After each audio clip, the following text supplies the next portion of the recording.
The commander for the limit break precon is Cloud X Soldier. Cloud reads, haste, when Cloud enters, attach up to one target equipment you control to it. Whenever Cloud attacks, draw a card for each equipped attacking creature you control. Then, if Cloud has power 7 or greater, create 2 treasure tokens. So just so that new players can visually see what this means, we're going to imagine that Cloud's not in play and that we have this equipment right here in play.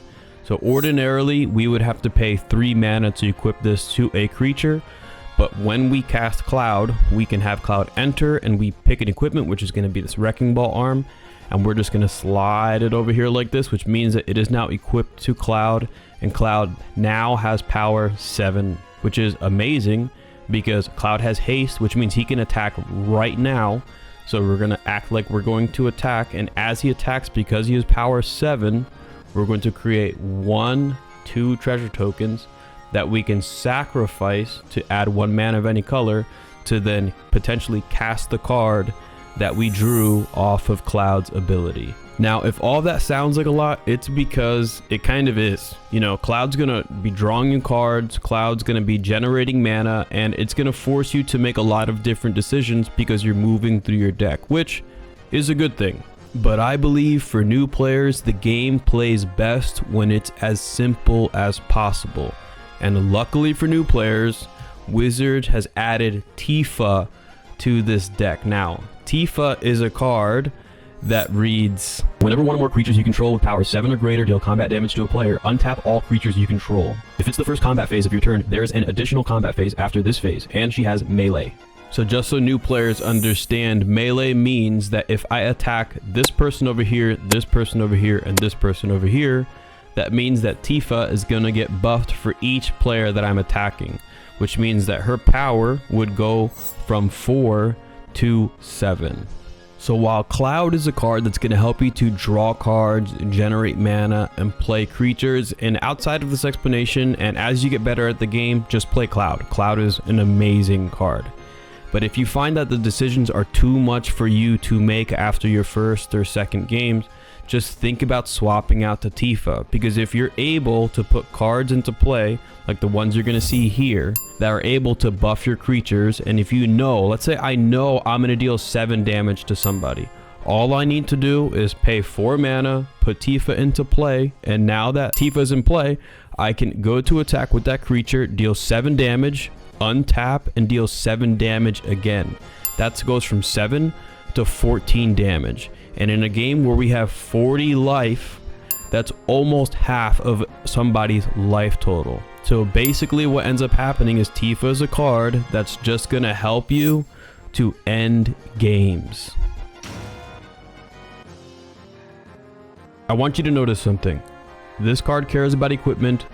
This cares about equipment, equipment, equipment. This deck is all about equipment. Listen to what I'm going to say right now. If you do not have equipment inside your opening hand, I need you to mulligan that hand. Because what you're going to notice is that if you don't have equipment in your hand, a lot of the cards that you have inside your deck cease to function. So the deck will not work and you will sit down and you will do nothing. So remember, you need to have equipment inside your hand if you're going to play. Mulligan till you find equipment in your opening hand. When we talked earlier about Cloud, I mentioned how Cloud creates a ton of things for you to think about. So here's going to be an example of what that's going to look like. We have 2 equipment in play right now. So this equipment right here is going to give Cloud +10/+10, remembering that if he's +10/+10, that means his power is greater than 7. So as he attacks, we're going to create 2 treasure tokens that act as mana. The other card over here is a Dark Steel Plate, which is going to give Cloud indestructible, which means he can't be destroyed, and costs 2 to equip, while the Colossus Hammer over here costs 8 to equip. 8 is greater than 2. And the reason why I'm saying that is because let's just imagine I spent the mana and we're going to play Cloud right now. So Cloud is entering the battlefield. Now here is the question, the dilemma. Which of the 2 equipment are you going to choose to equip to Cloud,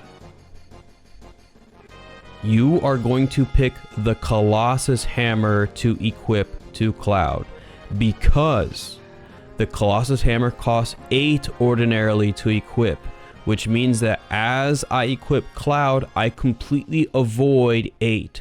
So technically, Cloud just generated by himself 8 mana to allow this card to be equipped. Now let's say I have no more mana in my mana pool. Now the amazing thing is that as I go to attack, I can attack with Cloud, and because his power is 7 or greater, we're going to create those 2 treasure tokens. Now I get to sacrifice both of these treasure tokens to create 2 mana, and I am still able to equip this card onto Cloud. So when we're using Cloud's ability, we want to make sure that we're using as much mana as possible. So you may see situations like this and use this example to help you sequence things correctly. Equipment is what's going to allow this deck to run. People are going to try to destroy your equipment. Now, because they're going to try to destroy your equipment, the people at Wizards found cards that are going to help you to get your equipment back out of the graveyard and onto the battlefield or back to your hand. The thing is about these cards, because they exist, we are not going to just play them. Listen to me. You need to make sure that you are only playing these cards in the situation where somebody destroys your equipment. If people are not destroying your equipment, there is no point in playing any of these cards, okay? You need to wait for that situation to arise. Listen, if it never happens, then you never cast this card. It's fine.